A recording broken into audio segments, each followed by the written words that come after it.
Welcome to Module 2 of Parachute's Vehicle for Hire training program, driving in an urban setting.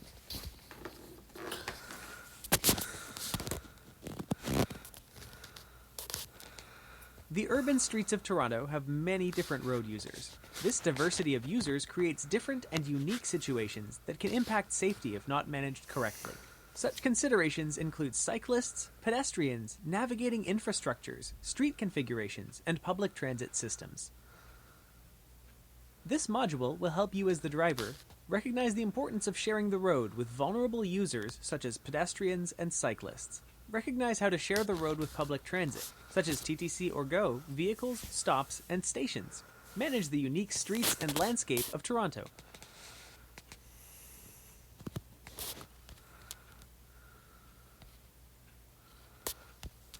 Great job! These are the correct answers.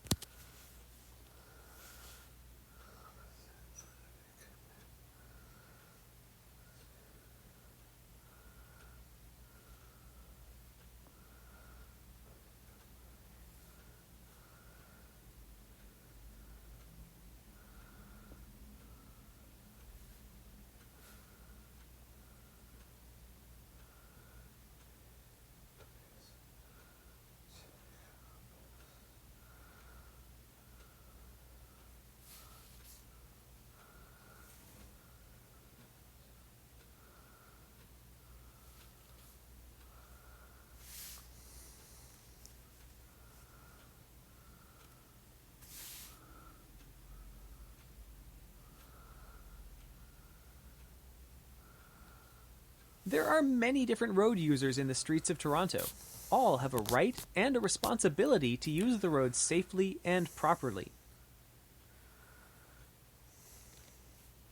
Some users are more vulnerable to injury on our streets than others. They have less crash protection, and that puts them at a higher risk of injury or death. These include people on motorcycles, people walking, people cycling, road workers, and emergency response workers.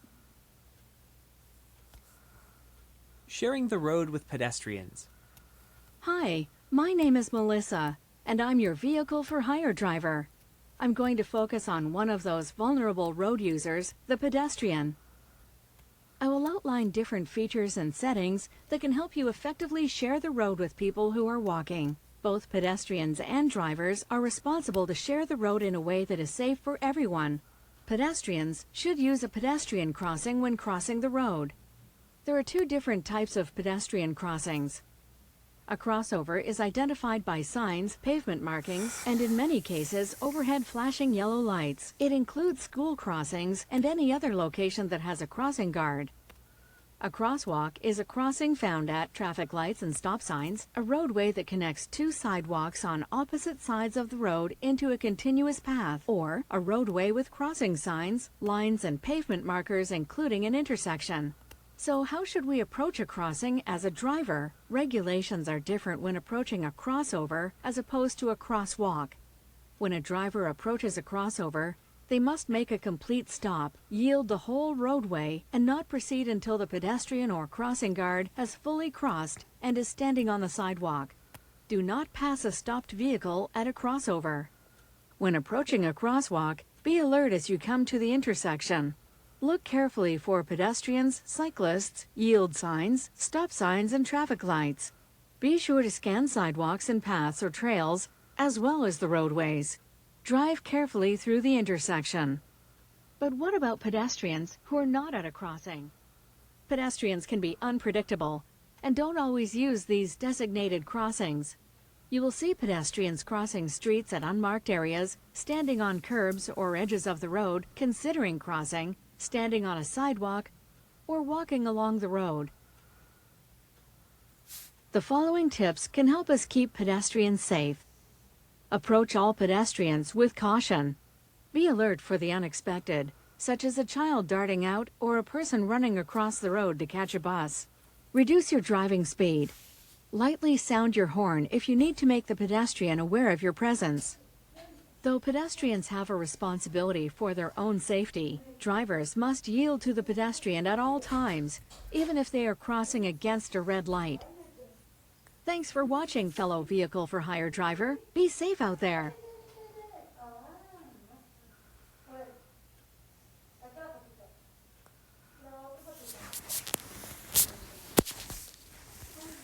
There are many intersections in Toronto that have a leading pedestrian interval, or LPI. The leading pedestrian interval, also known as a pedestrian head start signal, provides an advanced walk signal, usually around 5 seconds before the traffic light turns green, so that pedestrians begin to cross the street before vehicles get a green signal. The purpose of LPI is to make pedestrians more visible in the intersection to drivers and reinforce their right-of-way over turning vehicles. The LPI is particularly helpful for older pedestrians, as they may take longer to occupy the crosswalk following the start of a walk indication, making them less obvious to turning motorists. As a driver, wait patiently for traffic signals to turn green and watch for pedestrians before proceeding.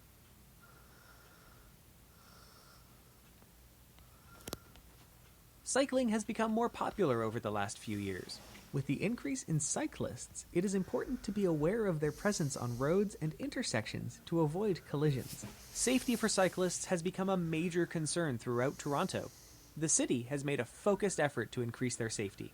This section will look at the different features and techniques for safely sharing the road with cyclists.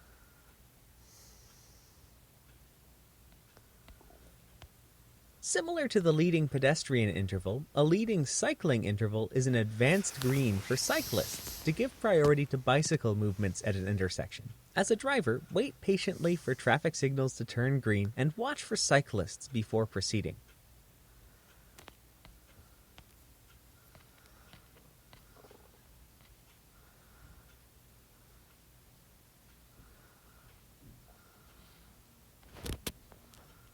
Good try, but that's not quite right. The correct answers are outlined in green. They are bike box, cycle track, bicycle signal, and share row. What else do I need to know about sharing the road with cyclists? Hi again, it's Melissa, your vehicle for hire driver. Now we are going to talk about another vulnerable road user, the cyclist. The following rules, regulations, and techniques will help both you and cyclists travel safely throughout the streets. Drivers must follow the 1 meter rule, which states that a vehicle must remain 1 meter, that's 3 feet, away from a cyclist when passing. If you don't, there's a set fine of $100. Change lanes to put more distance between your vehicle and a cyclist if possible. Don't sound your horn unless it's an emergency. Your horn could scare a cyclist. If you do need to sound your horn, tap it quickly and lightly. Be prepared for sudden, unexpected movements by a cyclist, such as moving into your lane. Be aware that cyclists traveling at a slower speed than traffic can use the full lane for safety to avoid potholes and other hazards. Move to the left side of the lane when turning left or preparing to turn left. Cyclists traveling at a faster or the same speed as traffic can travel in the middle of the lane. Passing children on bicycles. Drivers should take extra caution when sharing the road with children on bikes, because children don't have the knowledge or experience to be aware of everything going on around them. Children do not have the same ability, training, and control as adults. Be especially careful when you see a child on a bike that is too big for them, or when they are struggling. They may be weaving or not riding in a straight line. Children under the age of 14 may also use the sidewalk for cycling. Be aware of their presence when turning at intersections. Avoid dooring. Dooring occurs when someone opens their car door into the path of traffic, including vehicles and cyclists. The penalty for dooring is $365 plus 3 demerit points. The penalty will increase to $1,000 plus 3 demerit points if you choose to fight the charge and are convicted. Using a technique called the Dutch reach can help prevent dooring. The Dutch reach technique is a way to open your door more safely in traffic.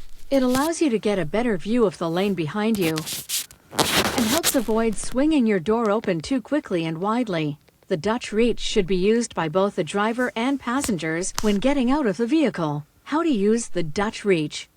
Step 1. Reach across your body with the arm furthest from the door and grab the door handle. Step 2. Twist your upper body toward the door. Step 3. Look over your door shoulder beside and behind your vehicle to check for bikes, scooters, and other vehicles. Step 4. Open the door slowly and exit when the area is clear. Remind your passengers to use this technique before they exit the vehicle. Thanks so much for listening. But it's not over just yet. We know the Dutch Reach technique is so important to your safety and the safety of your passengers that we want to make sure you've got the steps just right. Click Next to continue. Nice try, but the correct answer is reach across body, twist upper body, look over your shoulder, and then open door slowly. How do you share the road with public transit? This section outlines rules and regulations for streetcars that travel in the same traffic lanes as vehicles. Drivers need to take special care when passing streetcars, due to the fact that passengers get on and off the streetcar in a traffic lane. This action increases the risk of a collision between passengers and other vehicles. Never pass when the doors are open. Always pass on the right-hand side unless you are traveling on a one-way street. When doors are closed, pass at a reasonable speed, but watch for pedestrians stepping off the curb to try and wave down or stop the streetcar. Stop 2 meters or 6 feet from the most back door when the streetcar is stopped and the doors are open to let passengers on and off. Once passengers are off the streetcar and the doors close, you must wait until all passengers are completely off the road before passing. There is an $85 fine for passing a streetcar while the doors are open or failing to leave 2 meters between you and the open door. The fine goes up to $150 within a community safety zone. Interacting with buses throughout the streets of Toronto is another skill that drivers must do safely. Buses pick up and drop off passengers in 2 different ways. The bus either pulls over to the curb in the farthest right traffic lane or pulls into a bus bay. A bus bay is an indented area located beside the furthest right lane, where buses pull in and out to safely drop off and pick up passengers. When a bus in your lane stops to drop off and pick up passengers, you must drive around the bus on the left-hand side, or stop directly behind the bus. When a bus has pulled into a bus bay, you are allowed to continue in your lane.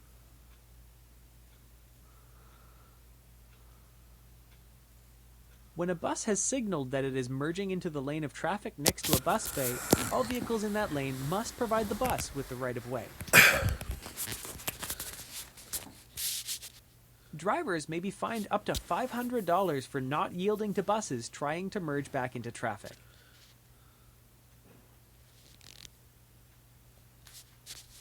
School buses. Anytime you are driving around children, you should take extra care. This is especially true around schools and school buses. Children can make unexpected turns or actions that drivers must prepare for. There are 2 different types of roads where you may meet a school bus: a road without a median and a road with a median. When approaching a school bus from behind, you must be 20 meters away or 3 to 4 car lengths when the bus's upper red lights are flashing. You may not attempt to pass the bus until the red lights have stopped flashing.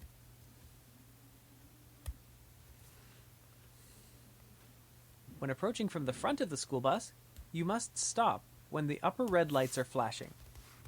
You must provide a safe distance from your vehicle and the bus to allow children to get on and off the bus and cross the roads safely.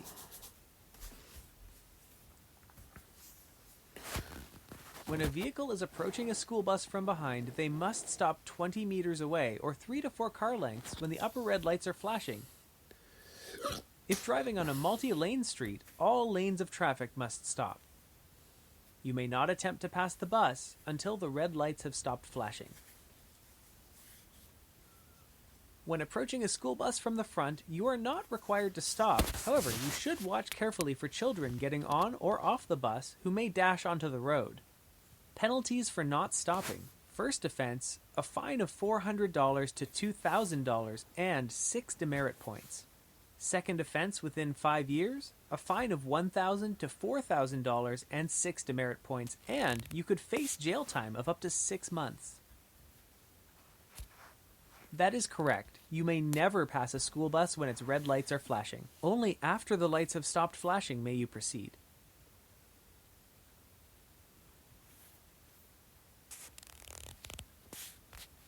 That is incorrect. When a bus in your lane stops to drop off and pick up passengers, you may go around the bus on the left-hand side, or stop directly behind the bus.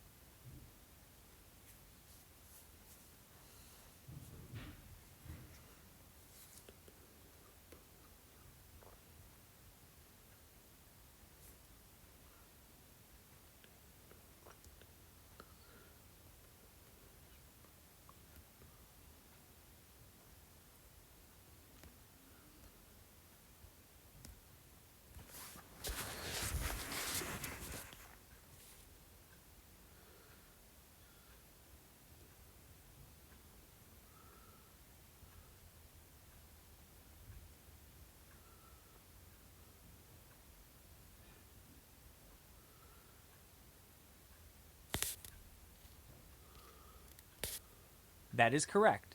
Never pass a streetcar while the doors are still open.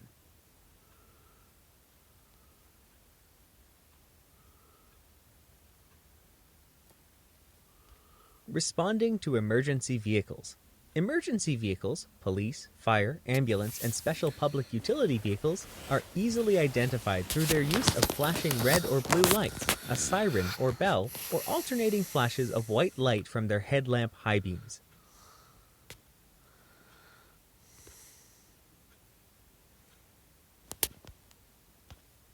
When an emergency vehicle is approaching your vehicle from any direction with its flashing red or red and blue lights, or siren or bell sounding, you are required to bring your vehicle to an immediate stop as soon as you can safely do so. Follow these steps. Slow down, signal, move to the right side of the road, stop. If you are in an intersection when an emergency vehicle approaches, move straight through the intersection before pulling over and stopping.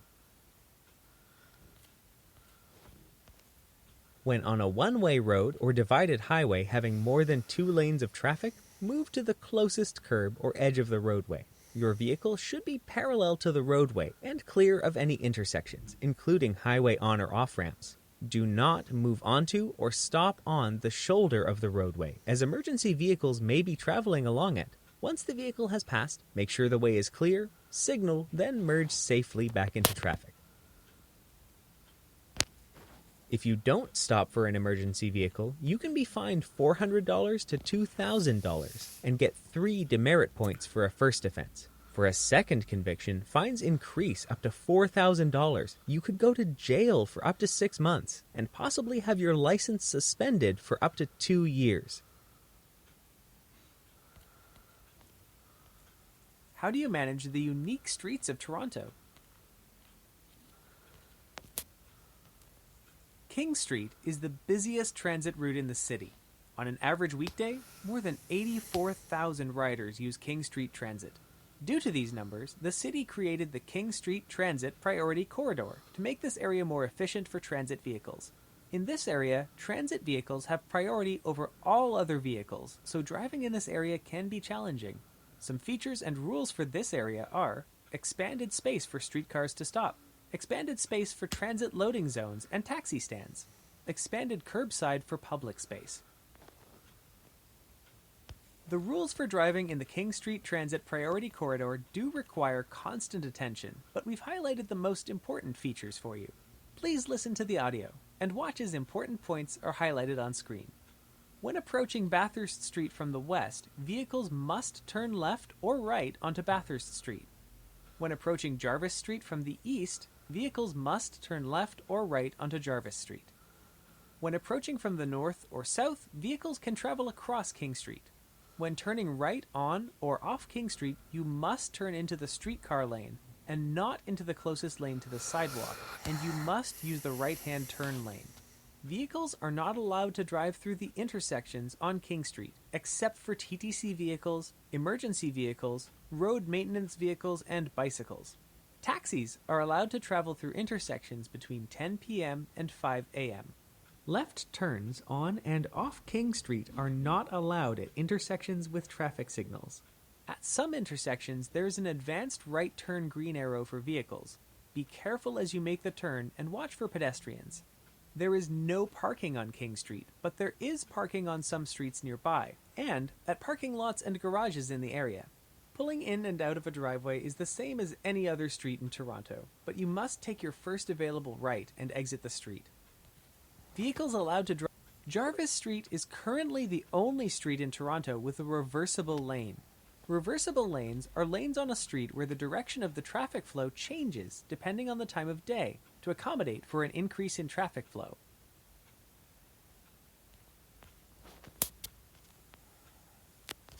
On the 5-lane road running in and out of the city center, 3 lanes of the road will flow into the city center in the morning to accommodate the flow of commuters into the city center. During the evening rush hour for commuters heading home, 3 lanes will flow out of the city center. The following information can help drivers manage this unique street. The reversible lane on Jarvis Street stretches from Isabella Street to Queen Street. The center lane on Jarvis Street runs south into the city's center at all times except between the hours of 3:45 p.m. and 6:30 p.m. Between 3:45 p.m. and 6:30 p.m., the center lane runs north, away from the city center. The center lane is closed 5 minutes before it reverses from south to northbound from 3:40 p.m. to 3:45 p.m., and 5 minutes before it reverses back from north to southbound from 6:30 p.m. to 6:35 p.m.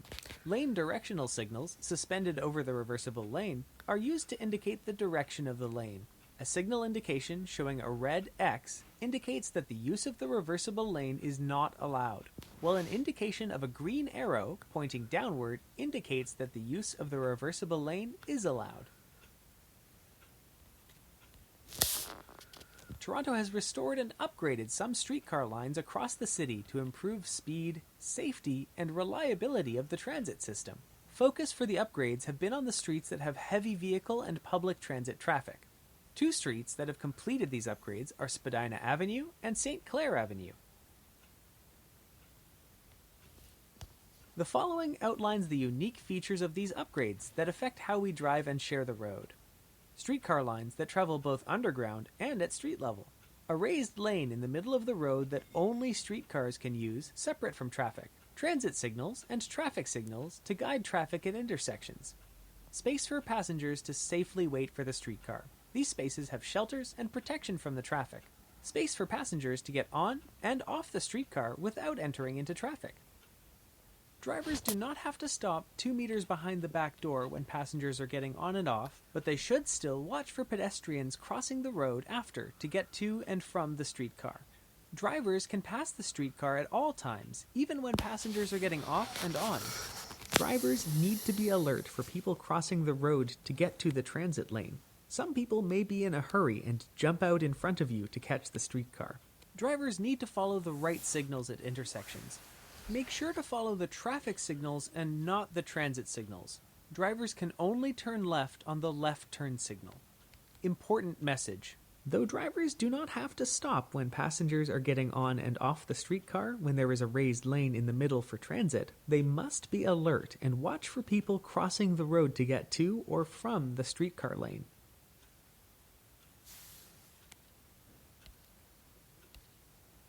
Eglinton Avenue is the latest street in Toronto undergoing a public transit upgrade. It is called the Crosstown Transit Line. Once completed, the Crosstown Transit will feature a 19-kilometer corridor. A 10-kilometer section between Keele Street to Laird Drive will be underground, 25 stations and stops, links to 54 bus routes, 3 subway stations, and various GO Transit lines. A raised lane strictly for streetcar use and separate from regular traffic. Space for passengers to safely wait for the streetcar. These spaces have shelters and protection from the traffic. Space for passengers to get on and off the streetcar without entering into traffic. Transit signals and traffic signals to guide traffic at intersections. While under construction, drivers should have quick access to construction updates to plan the safest and most efficient route for their passengers through this corridor. Once complete, drivers need to be alert for passengers, individuals with disabilities, and cyclists crossing the road to get to or from the transit lane. Follow the traffic signals at intersections and not the transit signals. Only turn left when the left turn signal indicates it is safe to do so. Be familiar with the different stations and stops along the transit line. Now that you've reviewed the content of this module, let's see what we've learned.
Well done! You have now completed Module 2 of the Vehicle for Hire training program. You may now continue on to Module 3.